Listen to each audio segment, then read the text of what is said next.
Most men were cannon fodder. Most of us would have ended up in wars, dying for fucking no reason. Damn. Now we don't have to do that.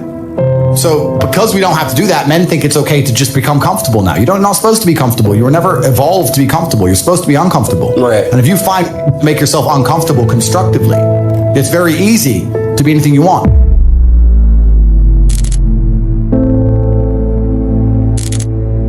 You talk about GTA, Grand Theft Auto. I know the game. I used to play the old one on the PlayStation 1 when I was a child. Which one? I haven't played any. Which one? You talk about San Andreas? Very first one. Vice City, GTA 3? Yeah. Oh, the very first one, like 1994. Okay. But I've never played any of those games, but I find it amazing that people will sit there and spend all their time upgrading that character, making as much money as they can, getting the best guns, getting strong, getting some hoes, meeting important people, getting the best car. They'll do all that in a game, but they won't do it in real life. You could always do more work from the same thing. The work is never ending. The money is never ending. So you have to find joy in your work. You have to find purpose at least. I don't know if I even find joy in my work because I'm stressed and annoyed. I'm furious all the time. What do you mean we've made $1.3 million today? It's a joke. But it's you have to conquer the earth. Let's talk about this. Why did Genghis Khan wake up and think, you know what? What can I do for fun? Well, I can play this instrument. That's shit. Play the instrument for me. Diddle-dee-dee-dee. Boring. Okay, let me fuck this girl. Fucked her. Let me fuck her. Oh, kid number 84. Boring. What's there to do? You know what, guys? Let's all get our horses and let's just ride over there, and whatever we find, let's just take it. Why? Because it's the instinct to conquer. It's inside of a man. It's been dumbed down by the Matrix. They try and numb you. They numb you with entertainment. They try and put you in the festival crowd. They numb you with shit food. They numb you with depression, all this other garbage. But truthfully, if you're a man, you look in the mirror, what will make me happy? My empire will make me happy. That's why Alexander the Great did what he did, and Julius Caesar did what he did, and Genghis Khan did what he did. They didn't have Google Maps. They didn't know where they were going. They just said, no, we've decided we're going to go take shit from other people and show we're the best. And that's what we're doing now, the successful men at least, in a financial sense. Why am I making money? I have nothing to buy. There's nothing to buy. I have it all. I have 4 Kernan's eggs, a Rimac, a Bugatti, 53 other cars, 40 properties. There's nothing to buy. I'm just taking it from other people. I'm winning the game. I'm conquering.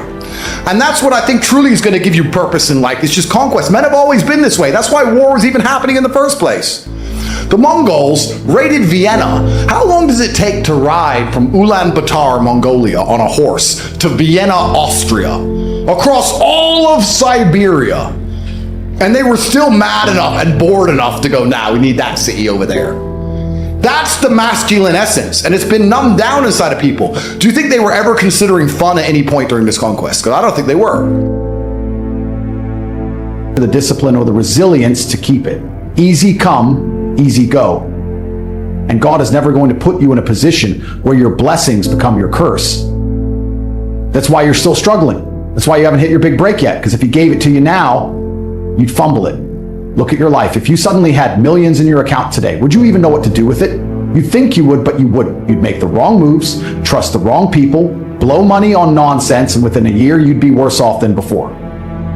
That's why God is making you wait. That's why He's putting you through trials, because you need to be strong enough to handle what's coming. You ever wonder why great warriors go through the harshest training, why soldiers are put through hell before they're sent into battle? Because without the suffering, they wouldn't be ready. Without the discipline, they'd break under pressure. You're in training right now, and every setback, every challenge, every moment where you feel stuck, it's part of God's way of sharpening you into the man you need to be. But most people, they fail the test. They give up too soon. They start questioning God.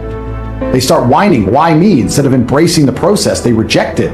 And that's why they stay stuck. That's why most people never achieve greatness, because they don't have the patience or the faith to trust God's timing. You need to wake up and realize something. If you don't have it yet, it's because you're still being built. And if you quit now, you don't just lose out on the blessing, you lose out on the transformation that comes with it. Because success isn't just about having money, power, or status. It's about becoming the person who can handle those things. The process is brutal. It will break you down. It will strip away your weaknesses. It will force you to face every insecurity, every flaw, every limitation you have. And that's exactly why you need it. Because when you come out on the other side, you won't just have success, you'll be unshakable. But only if you don't give up. See, most people want results now. They want shortcuts. They want to wake up one day and have everything fall into place without the years of work, the discipline, the sacrifice. But that's not how God works. He doesn't hand out blessings to people who aren't ready. He doesn't reward impatience. He rewards those who trust the process, put in the work, and prove they can handle the weight of success. Ask yourself, do you really think you're ready for everything you're asking for? Do you really believe you've done everything necessary to hold on to what you want? Or are you just chasing the fantasy of success without doing the real work required to sustain it? Because here's the truth, the waiting is part of the plan. The delay isn't a denial, it's a setup. God isn't holding you back, He's preparing you. He's testing your patience, your faith, your resilience. He's seeing if you're the kind of person who quits when things get tough, or if you're the kind of person who keeps going even when everything seems stacked against you. And that's the moment where most people fail. They hit a few obstacles and suddenly they think the dream is dead.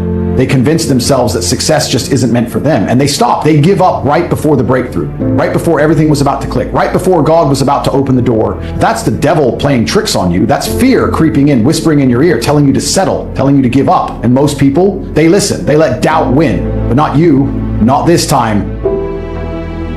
If the world is truly that competitive, you do not have time to be depressed because it's a non-competitive mind state. The reality of masculinity is controlling your emotions. This is the reality of being a man. They try and say that men should give in and it's okay to cry. I'm not saying you can never cry if something bad doesn't happen to you. I'm saying that the tenets of masculinity since the dawn of time have been, I was afraid, but I did it anyway. Yeah. This is the tenets of masculinity. Courage. Courage. Yeah. That's what courage is. Yep. I was afraid to storm the beaches of Normandy, but I did it anyway. I was afraid to stay on the Titanic, but I did it anyway. This is the whole tenets of masculinity. And now they're saying, oh, if you're afraid, just act afraid, be a pussy. Whenever somebody gives you their opinion on anything, listen to the opinion and then stop and look at who told it to you. Because you never want to adopt the thinking of somebody who you don't want to be. Because their thinking made them. So whatever they believe in their mind is why they are the person they are. So if somebody sits and says to you, you should be more humble. I sit and think, okay, it's my logical, this is how my brain works. He believes I should be more humble. That's how his mind operates. The closer my mind operates to his mind, the more likely I am to be like him. Who is he? And I'll look at the person who said that to me and say, no, thank you. No, sir, I refuse. Being humble, is that how you got to where you are? Is that how you got? No, you keep humble. I'll keep winning. You can give. Because most people who talk about humble, all they really want is to not be reminded of how they have failed. They don't want me to make it clear to them that they have failed. If you say to yourself, you know what? I'm reading all this shit on Twitter about drop shipping. Will it make money? Will it not? I don't know. But you know what? This weekend, I'm going to start a dropshipping company. If you actually say it, and then you're like, okay, well, I've said it now, so I have to do it. Saturday comes around. Even if you don't want to do it, even if you're not in the mood, whatever. But because you found the motivation to previously say it, and you're not the kind of guy who lies to himself, you're not a coward. Like, I'm not full of shit. I mean what I said. By the end of the play Saturday, you might have a dropshipping company, or you'll at least know more, or you'll at least look into it. You might be making $100 a day, who knows? It might change your life. So all you have to do is find the motivation to say things. I say to Tristan, yeah, I'm gonna go on that train, I'm gonna train 5 hours.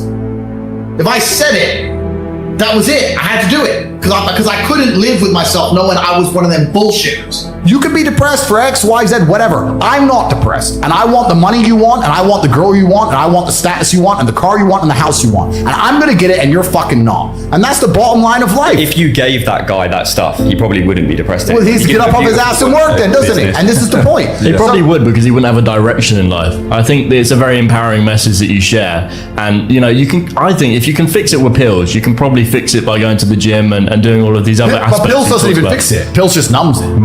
Masks it. Well, it's not a holistic way to treat it, is it? Whereas what you're saying is more so. Yeah, what I'm saying is you're playing a game, and it's a competitive game, and you need to build a mindset that allows you to be ultra competitive. And if you want to sit there and say, no, I want a non-competitive mindset, then fine.